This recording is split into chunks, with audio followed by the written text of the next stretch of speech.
Simone, what's an example of an experimental program that can use neuroscientific techniques to assess complex cognitive science problems?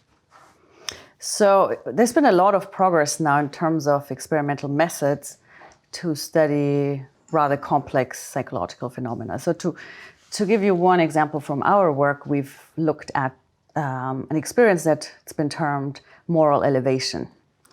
That's the feeling that people experience when they observe somebody else engaging in something very selfless, prosocial behavior, helping behavior, for example, and they observe somebody else doing that exceptional act of moral beauty towards another person. So even though they themselves don't benefit, they still feel uplifted and inspired, and they feel almost like a warm and fuzzy feeling about how wonderful other people can be.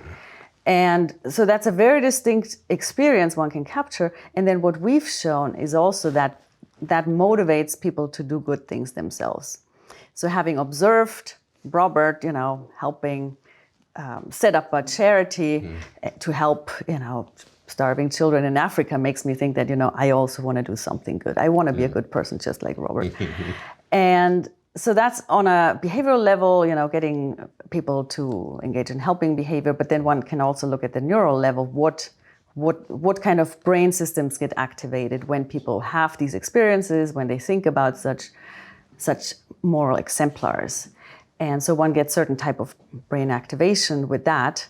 For example, the brain's default mode network, which has to do with kind of thinking about things in abstract ways, looking at the big picture, kind of taking a distant kind of perspective, as opposed to being kind of stuck to one's own current concerns and so on. That happens when we have that feeling of moral elevation. And that is quite different from when people appreciate another person's, skillful behavior. Oh. So if you were a gifted pianist or, a very skillful athlete, I would show a different type of response towards that, which can also be, measured in the brain, compared to if you were a very selfless person. So we are able to distinguish the two, whether it's an act of, in a way, moral beauty or skillful abilities, aesthetic beauty, for example. So there are some parallels, but at the same time also differences. So what specifically would you see in the brain in terms of the areas that are participating in what you're calling the moral exemplar versus a skill exemplar? That's right. So for the moral ones, it's the so-called default mode network, which is about, very simply put, it's about kind of zooming out. And sometimes it's described as mind wandering. So rather than thinking about something very specific that's happening, some problem I need to solve right here, it's about kind of detaching yourself from that immediate context and, zooming out. Okay, but now that condition would also be applied to a lot of other things. Sure, and it does. It does, absolutely. But you're saying that this moral exemplar is part of that.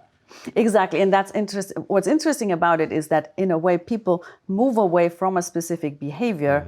Robert setting up a charity to something, the greater good. This is how good humanity can be. This is, look at what human beings can be, how selfless they can be, and so on. So you go from a very specific action to an abstract concept. And this kind of abstract thinking is what's also typical for that brain area in general. But do you see in the brain a differentiation between when the default system is dealing with moral issues versus any other issue? Can you fine-tune it that closely? So again, there is more of that activity in the moral domain as opposed to the skill domain.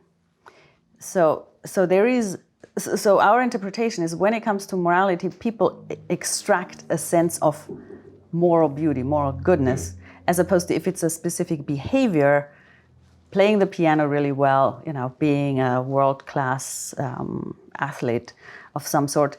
It is about that specific behavior. It's about good at something as opposed to being good as a person. in order to compare the moral exemplar with an aesthetic issue, which we're interested in because of Yes. aesthetic cognitivism, you could use the piano example, but not Right. as an example of a skill, but an Yes. example of an aesthetic enjoyment. Can you make that differentiation? Because it's the same Sure. thing. You're using it in your mind Yes. as a skill of Right. one experimental Yes. set, but it could also be an aesthetic experience. That's right. That's a So radical difference. exactly. So that's right. So there is a big difference in terms of how do I feel towards the person who can do this, and where sometimes I might actually, when it comes to a specific skill, I might feel threatened.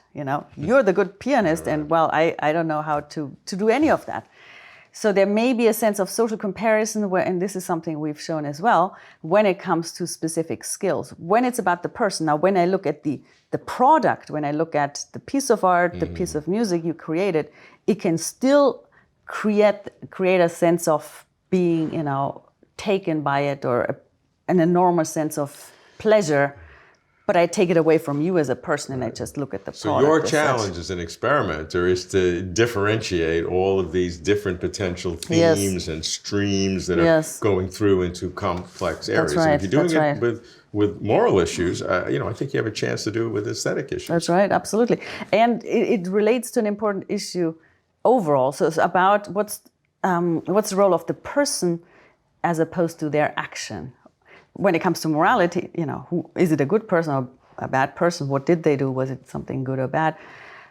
But then also when it comes to aesthetics or any sort of creative production, it's about the person on one hand, the artist, the creator, and so on, as opposed to what they created, and to what extent can we disentangle the two? Because often we find that people, for example, they look at a piece of art, they want to know what it means, quote unquote, or what the intention was, or what's the artist's background, what were they thinking, what went into it.